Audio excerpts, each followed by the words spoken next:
This video covers the key points of processing a Kea from capture to release.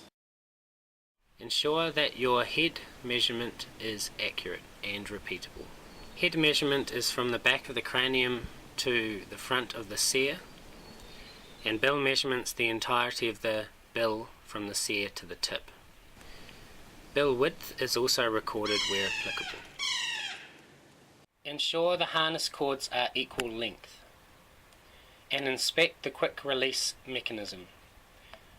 The tubing should be solid against the knot, and the loop should be free to move around the cord. Load the harness in preparation for the day's work. Once loaded, ensure that the mounted lugs of the loop are facing away from the transmitter. Before fitting the transmitter, ensure that it has been turned on at the appropriate time the morning before the capture or before the field trip had started. Pass the loose transmitter cord over the Kea's head. Now switch hands with the volunteer so that their hand can be placed on top of the harness and the harness can fit nicely on the back. Carefully move the lower cord of the harness around the Kea's wings, being particularly careful not to get any of the wing feathers broken.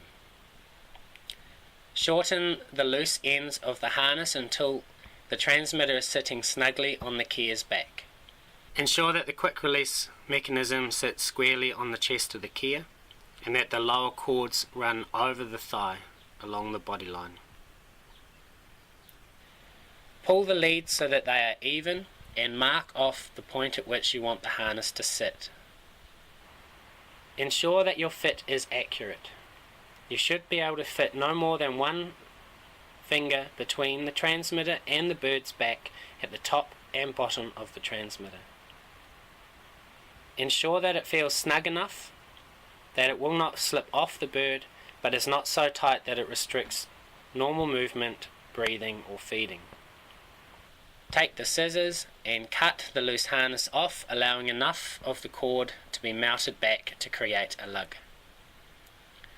Once cut, do not release the small portion of the harness, otherwise it will slide through the transmitter and you will not be able to load it properly again.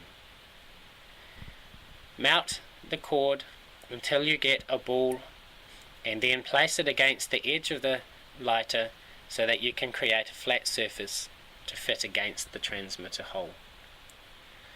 Repeat this process on all four corners of the transmitter. Check for fit. Ensure that you are happy with the way that this transmitter is sitting and don't be afraid to cut off a harness and start again.